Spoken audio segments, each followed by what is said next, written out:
অবশেষে আমরা একটি লাইভে মাছ ধরার দৃশ্য আপনাদেরকে দেখাতে পেরে সত্যি আমরা খুবই আনন্দিত। আজ আমরা দাঁড়িয়ে আছি সেই ঐতিহাসিক আত্রাই নদীর তীরে।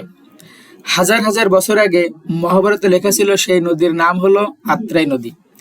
একসময় এই নদীকে আত্রীয় নামে ডাকা হতো। ইতিহাস আর পৌরাণিক কাহিনীতে এই নদীর নাম বারবার উঠে আসলেও শত শত বছর ধরে উত্তর বাংলার মানুষের জীবন, কৃষি, ব্যবসা বাণিজ্য আর সংস্কৃতির সঙ্গে জড়িয়ে আছে এই নদী। জানা যায় অনেক বছর আগে আত্রাই নদীর উৎপত্তি স্থল ছিল ভারতের পশ্চিমবঙ্গের শিলিগুড়ির বৈকুণ্ঠপুর বনাঞ্চলের কাছাকাছি, কিন্তু সময়ের সঙ্গে সঙ্গে নদীর গতিপথ বদলে যায়। বর্তমানে বাংলাদেশের দেবীগঞ্জের কাছে কর্ত নদী থেকে আত্রাই নদীর প্রবাহ শুরু হয়েছে বলে ধারণা করা হচ্ছে। বাংলাদেশে প্রবেশ করার পর নদীটি দিনাজপুর, নওগাঁ ও নাটোর জেলার উপর দিয়ে বয়ে গেছে।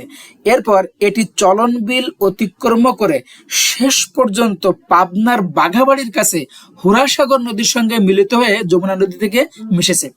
পুরো নদীটার দৈর্ঘ্য হচ্ছে বাংলাদেশ ও ভারত মিলিয়ে প্রায় ৩৮৫ কিলোমিটার।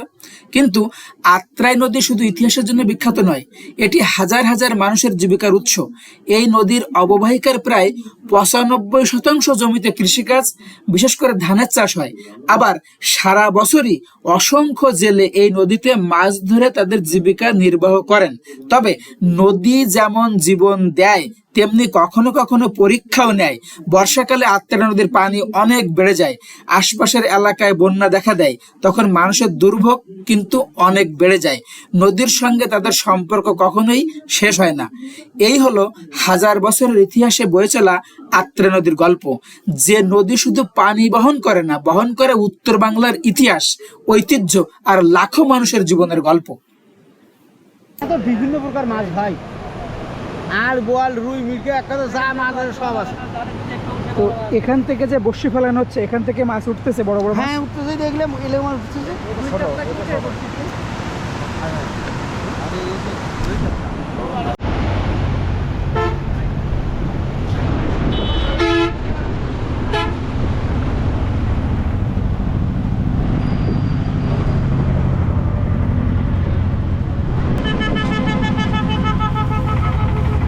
ভাই কি মাছ পাইছেন? পাইনি মাছ, পাইনি তো। কতক্ষণ ধরে আসছেন? কেবল ফেলাইলাম। কেবল ফালাইলেন? কি কি মাছ আছে এখানে? সব বাজারে মাছ, রুই, কাতলা, সব রুই, কাতলা, বোয়াল আর সব। আর মাছও পাওয়া যায়। কি মাছ পাইছে দেখি তো? এটা হলো এটা কি মাছ ভাই? এটা ২-৩ প্রকার নাম ভাই। কেউ নাড়িয়ে কয়, ঘাউলে কয়, কেউ বাসা কয়। কি মাছ আপনারা কি বলেন? আমরা এটাকে নাড়িয়ে বলি ভাই।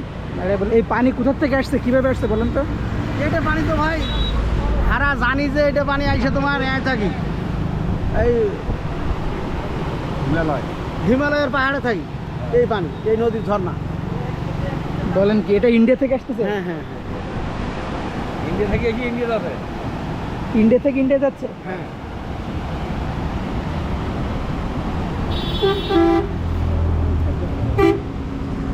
এই তো বর্ডার, এই গ্রাই এখান থেকে 1 কিলো হবে না। এইখান থেকে কি বর্ডার? ভারতের বর্ডার। বর্ডারের নাম কি? এটা আমি সন্ধিয়া বলি। আর এই নদীর নাম কি? এটা আত্রাই। আত্রাই নদী। মানে ভাই এটা, এইটা নদী হলো আত্রাই, এইটা হলো কাকড়া, মানে 2টা নদী আছে। ও, এখানে 2টা নদী। হ্যাঁ।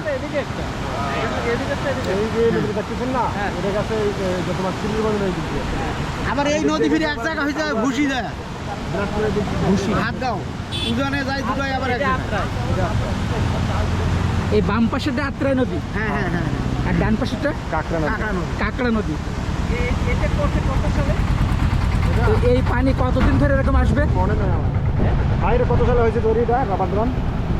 এই যে রাবার, এটা কত সালে?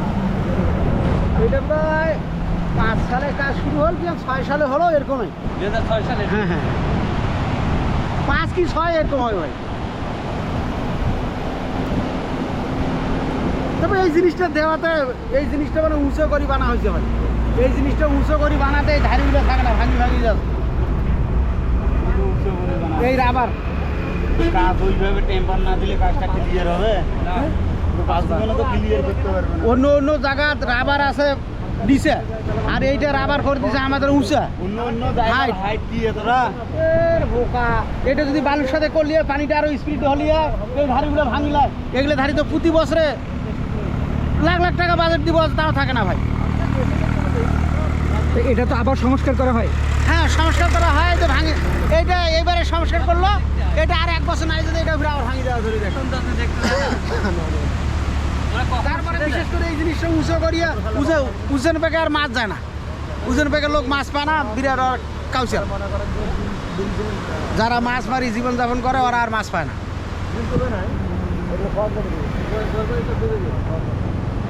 কত অসুবিধা হয়ে গেছে এইটা। এটা কতদিন ছাড়া থাকবে? এটা মনে করো আপনার ডিসেম্বরের পর ছাড়া হবে, যতক্ষণ ইরি ধান থাকবে ততক্ষণ এটা ছাড়া থাকবে।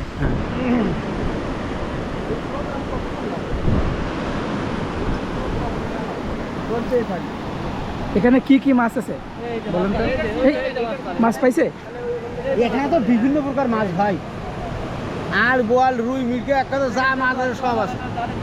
তো এখান থেকে যে বড়শি ফেলানো হচ্ছে, এখান থেকে মাছ উঠতেছে বড় বড় মাছ। হ্যাঁ, উঠতেছে, দেখলে এলে মাছ উঠতেছে।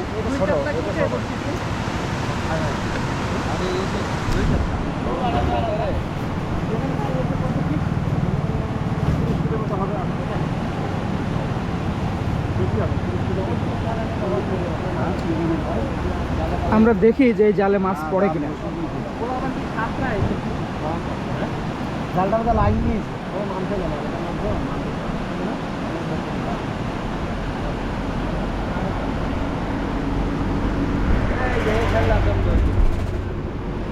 হুম, মানে পাথরে লাগিয়ে গিয়েছে জাল। ও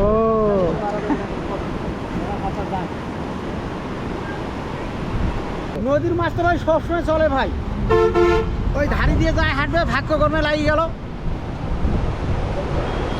আপনার বাড়ি কোথায়? এখানে ভাই মোহন, আপনার নাম কি? আব্দুল মজিদ। এত মাছ দেখা ছিল 17 সালের বন্যার পরে, বুঝছেন? এত মাছ ছিল, মনে করেন যে মিনিটে 1 মন মাছ। সে কি কিভাবে পড়তো? এটা সবগুলা লাফাই লাফাই পড়তো এখানে। ওই যে জালগুলো ছিল, ওই জালের মধ্যে পড়তো।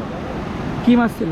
সবগুলো রুই মাছ ছিল, রুই, মিরকা, কাতল, বোয়াল মাছ, সবগুলো বড় বড় ছিল। আপনি ধরছিলেন? আমি ধরছিলাম, এবং এই নদীর মাছ তো স্বাদ অনেক বেশি। অনেক স্বাদ। আজকে আপনি মাছ ধরবেন না? না, আমি 1 মাস থেকে মাছ ধরা বন্ধ রাখছি। আমি এখন মাছ ধরবো না। তখন দেখা যায় যে এই বর্ষার পানি আমি চলে আসবে, তখন আমি মাছ ধরতে নামবো। ও, তখন কি এখানে মাছ মারবেন? হ্যাঁ, আমি এই জায়গায় নামবো। আপনি কি বড়শি দিয়ে মাছ পান নাকি জাল দিয়ে? নৌকা আছে, আমার নৌকা দিয়ে জাল দিয়ে মাছ ধরি সম্পূর্ণ। আর মাছ, বল মাছ, কাতল মাছ, আমি বড় মাছ ধরি। হ্যাঁ, আর মাছ, একটা আর মাছের ওজন হয় 6 কেজি 7 কেজি ওজন। আপনি ধরছেন? হ্যাঁ, 10 কেজি পর্যন্ত ধরছি। এই উঁচু করে না, একটা উঁচু করে। অবশেষে আমরা একটি লাইভে মাছ ধরার দৃশ্য আপনাদেরকে দেখাতে পেরে সত্যি আমরা খুবই আনন্দিত।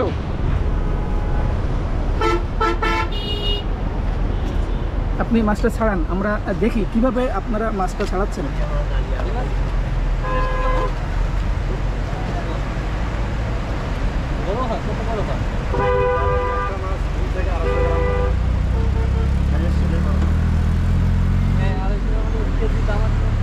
ভিতরে ঢুকে গেছে।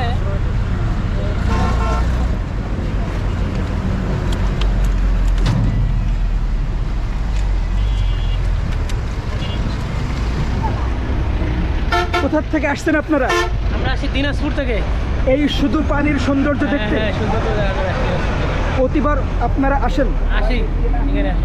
পুরা ফ্যামিলি নিয়ে আসছেন? ফ্যামিলি নাই, আমরা দুজন, বাবা আর বেটি আর মেয়ে বলতে। আচ্ছা, ঠিক আছে, ভালো থাকবেন। সত্যি একটা অপূর্ব সৌন্দর্য। এটা দেখার জন্য মানুষ অনেক জায়গা থেকে দেখতে আসে, যে আমরা আসি দেখতে। আপনি কোথা থেকে আসছেন? আমরা এখান চাচা হতে যা। চাচা ভাতিজা। আপনার নাম কি? আমার নাম মোহাম্মদ আরিফ হোসেন। আরিফ, ধন্যবাদ। আপনি সৌন্দর্য উপভোগ করুন। আপনি কোথা থেকে আসছেন? আমি জশাইহাট থেকে এসেছি। আচ্ছা আচ্ছা, আপনার নাম? মোহাম্মদ মকসুদুল হক। কেমন লাগছে এই সৌন্দর্য? সৌন্দর্য খুব ভালো লাগে, এই জন্য মাঝে মাঝে আমরা আসি দেখার জন্য। ভাই মাছে কি টান দিচ্ছে? হ্যাঁ, এখনো টান দেয়।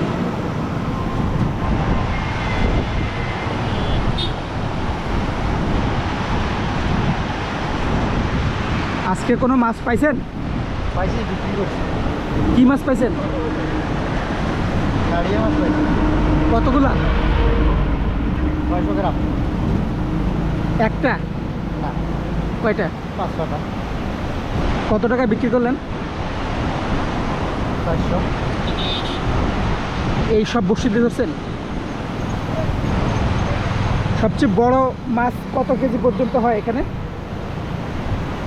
20 কেজি। আপনি কত কেজি বাঁধাইছেন? আমি 3 কেজি পর্যন্ত ধরছি। 3 কেজি পর্যন্ত। কি মাছ ধরছিলেন? রুই। এখান থেকেই? এই ব্রিজের উপর থেকে? না, নিচ থেকে। নিচ থেকে। কতদিন আগে? ধর 6 মাস আগে। আচ্ছা আচ্ছা, এরকম পানি আসতো তখন? আরো কম ছিল। আচ্ছা, কম পানি থাকলে মাছ বেশি থাকে, হ্যাঁ। আর বেশি স্রোত থাকলে মাছ বেশি যায়। হ্যাঁ, আমরা কি একটা লাইভে মাছ ধরা দেখতে পারবো?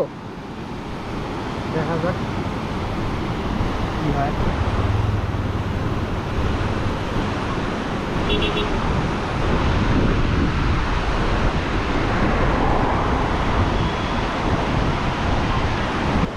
আপনার অনুভূতি বলেন, এটা দেখে কেমন লাগছে? অনেক ভালো লাগছে। কোথা থেকে আসছেন আপনি? দিনাজপুর থেকে। এটা দেখার জন্য আসছেন? দেখার জন্য। আমরা আমাদের বাড়ি দিনাজপুর মেডিকেলের আমাদের। আচ্ছা, দিনাজপুর মেডিকেল কলেজের ওখানে এটা দেখতে আসছেন আপনারা? যেহেতু এই সৌন্দর্য আপনাদের বাড়ির কাছাকাছি, সেক্ষেত্রে আপনারা তো রেগুলার আসেন দেখতে। আসা হয়, মানে কোচিং শেষ করে আসা। আচ্ছা, 2 সাল মিলে এখানে আসা, ক্লাস নেওয়ার পর এখানে আসা। এই দৃশ্য আসলে কেমন? আপনাদের অনুভূতির কথা বলেন। হ্যাঁ, দৃশ্য সুন্দর দেখতে ভালোই লাগে। আপনার অনুভূতি বলেন, পানি দেখে কেমন লাগছে? খুব ভালো লাগতেছে। কোথা থেকে আসছেন? আমরা হচ্ছে দিনাজপুর থেকে আসতেছি এই শুধু পানির সৌন্দর্য দেখার জন্য? সৌন্দর্য দেখার জন্য। প্রতিবার কি আপনি আসেন? প্রতিবার আসি আমরা। এই পানি আর কতদিন থাকবে? এই এলাকা আরো 6 মাস এইভাবে পানির স্রোত আসতেই থাকবে? স্রোত আসতেই থাকবে। ইন্ডিয়া থেকে আসবে, আবার ইন্ডিয়াতেই চলে যাবে। হ্যাঁ, ইন্ডিয়াতে চলে যাবে। মাঝখান থেকে আমরা শুধু মাছ ধরবো। হ্যাঁ, শুধু মাছ ধরবো আমরা। ভালো থাকবেন। আপনার নাম কি? মোহাম্মদ আক্তারুল সরকার। Akhtar Hossain, thank you.